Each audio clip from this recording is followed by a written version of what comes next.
decía la munición de entrada que por estos domingos que siguen dejamos los capítulos que íbamos leyendo del Evangelio de Marcos para adentrarnos ahora a hablar de Jesús en el Evangelio de Juan en relación hoy a la multiplicación de los panes, pero ver a ese Jesús como el pan de vida, ¿no? Todo un camino que hizo Jesús de predicación con estos grandes sermones, entre esto la vivencia propia al experimentar un hecho milagroso. La primera lectura nos recuerda cómo el profeta Elías también vive una experiencia como esta. Una cantidad de personas que estaban allí con hambre y él simplemente pide que lleve los panes que hay allí para que coman. Y le dicen, pero es que esto no va a alcanzar para todos los que hay allí. Y él simplemente dice, vayan, ¿sí? Y colóquenlo allá. En otras palabras, ¿qué le decía? Vayan, confíen en lo que les estoy diciendo. Y esta palabra es importante para el Evangelio de hoy, la confianza. Confianza puesta en aquel que sabemos lo puede hacer todo. Por eso, en este texto del Evangelio de Juan, en el capítulo 6 del Evangelio de Juan, empieza a narrarnos cómo Jesús se compadece de una multitud que hay allí y quiere saciar el hambre que tiene.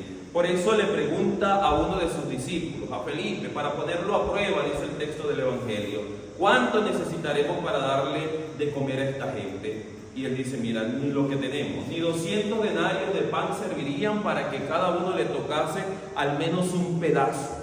¿Por qué Jesús pone a prueba a este discípulo? ¿Por qué?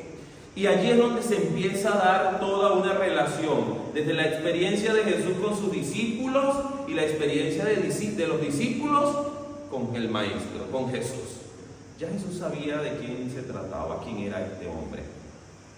Se dice que Felipe era un tanto calculador, estaba muy atento a que todo fuese, como quien dice, en el orden. Es que tengo que sacar cuentas a ver si me alcanza, si va a dar un número perfecto o no. Y a veces en nuestra vida también estamos nosotros dejándonos llevar por la perfección y a la final terminamos siendo perfeccionistas y no alcanzamos o no logramos lo que queremos.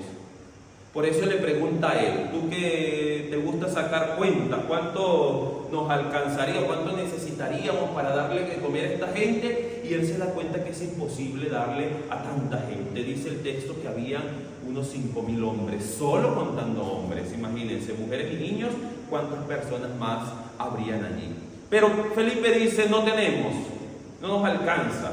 Lo que tenemos no nos va a alcanzar ni para que pruebe, aunque sean un pedacito cada uno. ¿Qué podemos hacer? Y es allí donde el Señor empieza entonces a tocar la fibra del corazón de este discípulo primero, para que empiece a pensar no en sus cuentas y en sus bienes materiales, sino en aquel que puede hacerlo todo, que puede hacer hasta lo imposible.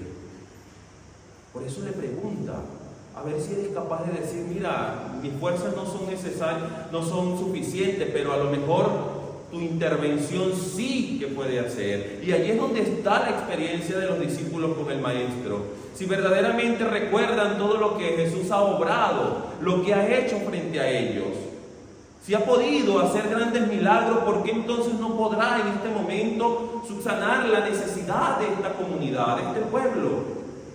Por eso se acerca a otro discípulo, y esta es la segunda parte del Evangelio. Otro discípulo y dice, aquí hay un muchacho que tan solo tiene 5 panes y 2 peces. ¿Pero qué es esto para tanta gente?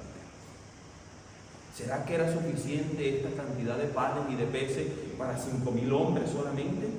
Y ustedes y yo empezamos como Felipe a sacar cuenta y decimos, no, esto es imposible. Pero vuelve entonces a entrar el hecho de poder pensar nosotros si confiamos o no confiamos en aquel que está frente a nosotros.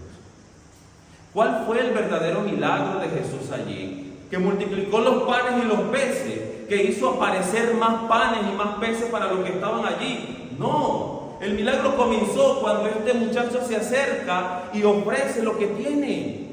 El verdadero milagro empieza cuando tu corazón y el mío sea capaz de pensar no solamente en ti mismo, sino en el otro y en la necesidad del otro.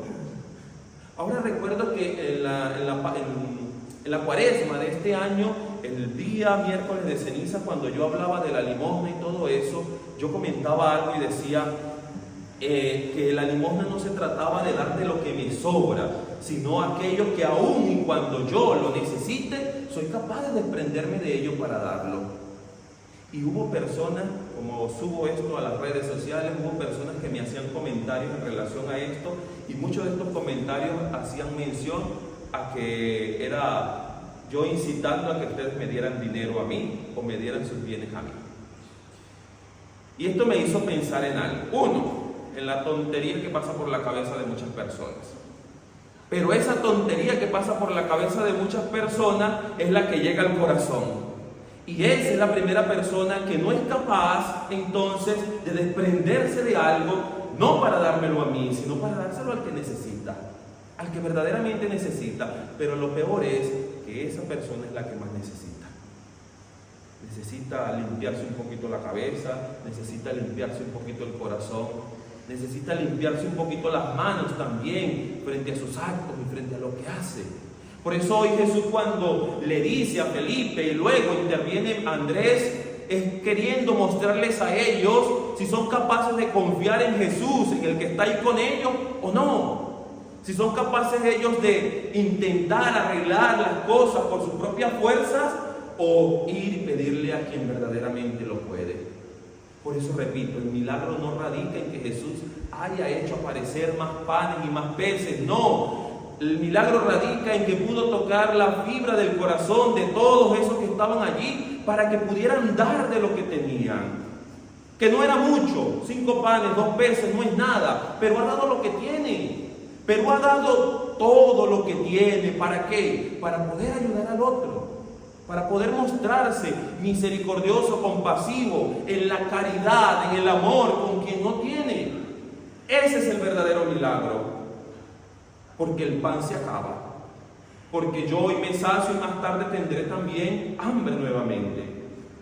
Porque no tenemos entonces ninguna necesidad de tratar nosotros de opacar o de acabar con aquello que está a nuestro alrededor por satisfacer una necesidad meramente humana, si sabemos que más adelante volverá otro rey con nosotros. Y frente a esos comentarios que le decía hace un momento, también cosas como que tanto dinero que tiene la iglesia y para acá y para allá, el típico comentario de aquellas personas que están en contra de él. Es cierto, pero si la iglesia vendiera todo lo que tiene para saciar el hambre, acabaría con el hambre del mundo. 5 panes y 2 peces es lo que tenemos. Tan solo 5 panes y 2 peces. Y eso es lo que ponemos allí. Pero tú también tienes que poner tus 5 panes y tus 2 peces. Tú también tienes que ser capaz entonces de ofrecer eso que el mismo Dios te ha dado, para que todos podamos saciarnos. ¿Qué sucedió aquí? Recojan lo que sobra, que no se pierda nada.